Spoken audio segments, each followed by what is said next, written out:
اللہ تبارک و تعالیٰ کے ساتھ کبھی کسی کو شریک، لیکن افسوس اس بات کا ہے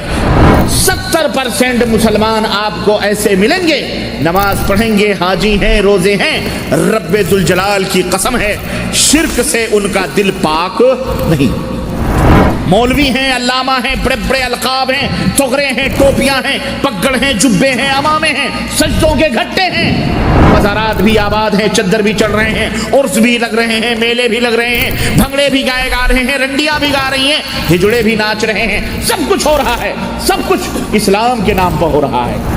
آج کا مفتی، آج کا محدث، آج کا علامہ بننے والے یہ ظالم یہ کہتے ہیں کہ نبی قبر کے اندر بھی ویسے ہی زندہ ہے جیسے دنیا کے اندر زندہ ہے۔ رب کعبہ کی قسم ہے کبھی بھی تم عزت کی زندگی جی سکتے نہیں، جی سکتے، ایک دفعہ نہیں 1000 دفعہ سنو، نہیں جی سکتے۔ رب کی لعنتیں ان لعنتیوں کی وجہ سے توحید پرستوں کے اوپر بھی آتی ہیں، اور وہ بھی گیہوں کے ساتھ گل بھی پیسے جاتے ہیں۔ پہلی مرتبہ ہماری رسول صلی اللہ علیہ وسلم نے فرمایا کہ اللہ تعالیٰ نے فرمایا اے ابن آدم، اگر تو روئے زمین کے برابر گناہ لے کر کے میرے پاس قیامت کے دن آئے اور مجھے اس حال میں ملو کہ تم نے دنیا میں میرے ساتھ کسی کو شریک نہ ٹھہرایا ہو، اللہ، یہاں توحید کا مقام آتا ہے، یہ ہے مقام توحید، اور یہ ہے شرک کی مذمت، اور یہ ہے توحید کی فضیلت اور توحید کی اہمیت اور توحید کا پھل۔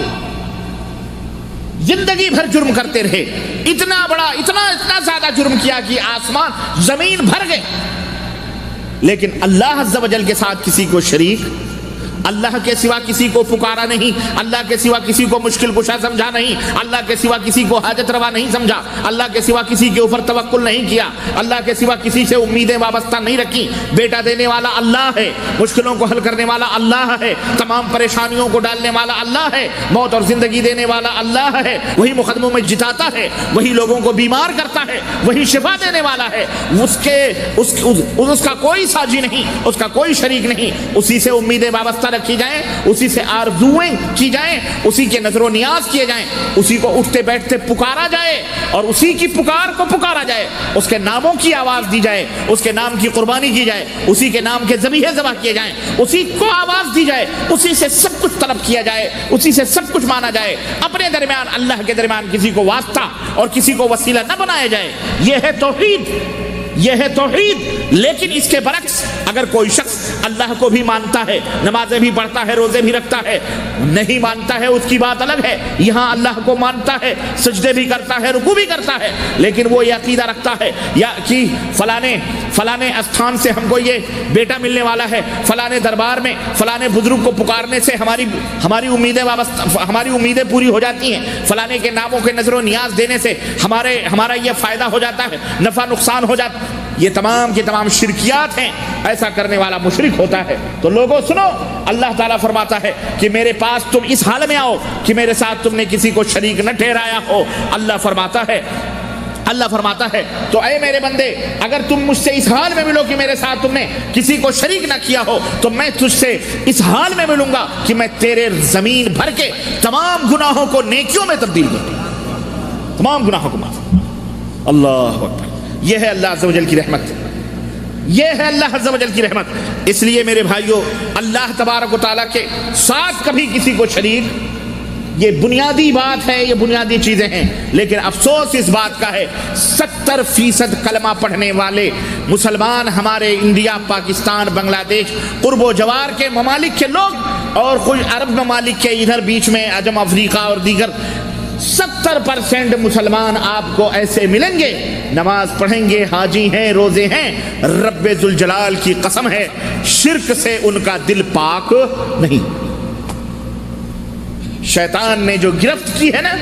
جو پکڑ کی ہے، پھنسا کے رکھ دیا ہے سب۔ مولوی ہیں، علامہ ہیں، بڑے بڑے القاب ہیں، تغرے ہیں، ٹوپیاں ہیں، پگڑ ہیں، جبے ہیں، امامے ہیں، سجدوں کے گھٹے ہیں،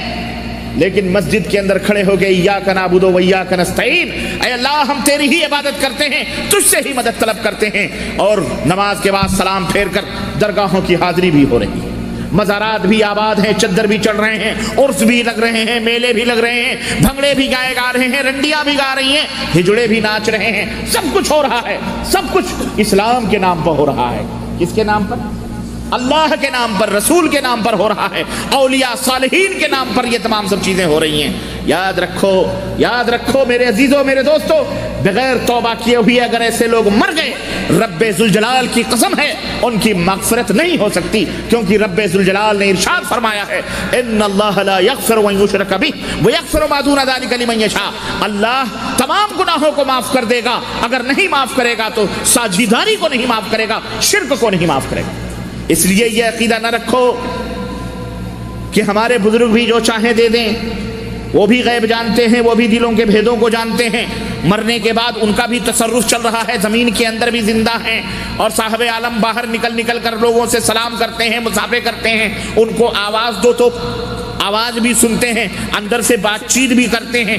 اوپر سے آواز دو تو اندر بھی پہنچتی ہے، اندر کی آواز اوپر بھی آتی ہے۔ ایسے عقیدے ہمارے یہاں چل رہے ہیں کہ نہیں چل رہے ہیں؟ بعض لوگوں نے کہا، کوئی حاجی صاحب مصر سے آئے،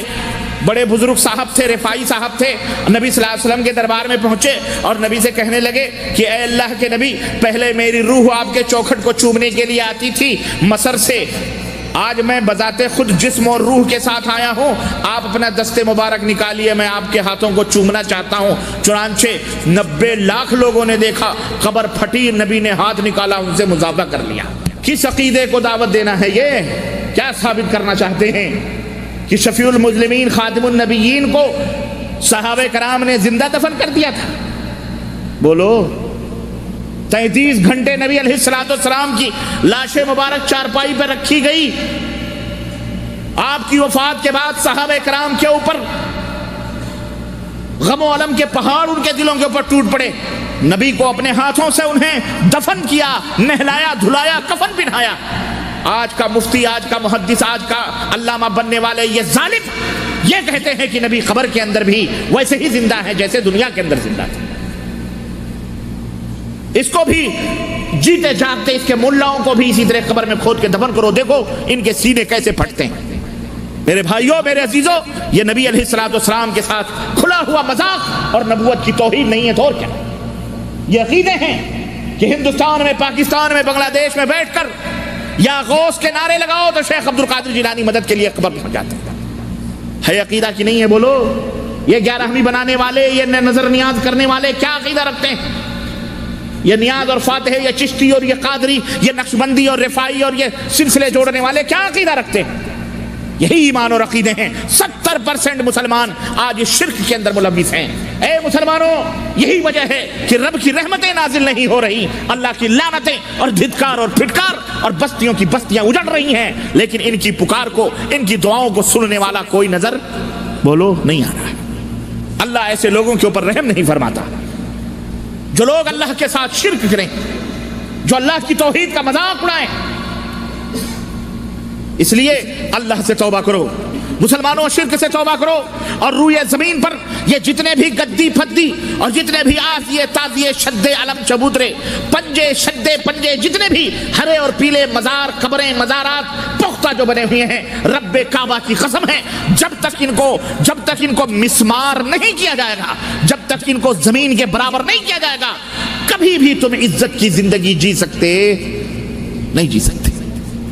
نہیں، جی سکتے۔ ایک دفعہ نہیں، 1000 دفعہ سنو، نہیں جی سکتے۔ رب کی لعنتیں ان لعنتیوں کی وجہ سے توحید پرستوں کے اوپر بھی آتی ہیں، اور وہ بھی گیہوں کے ساتھ گل بھی پیسے جاتے ہیں۔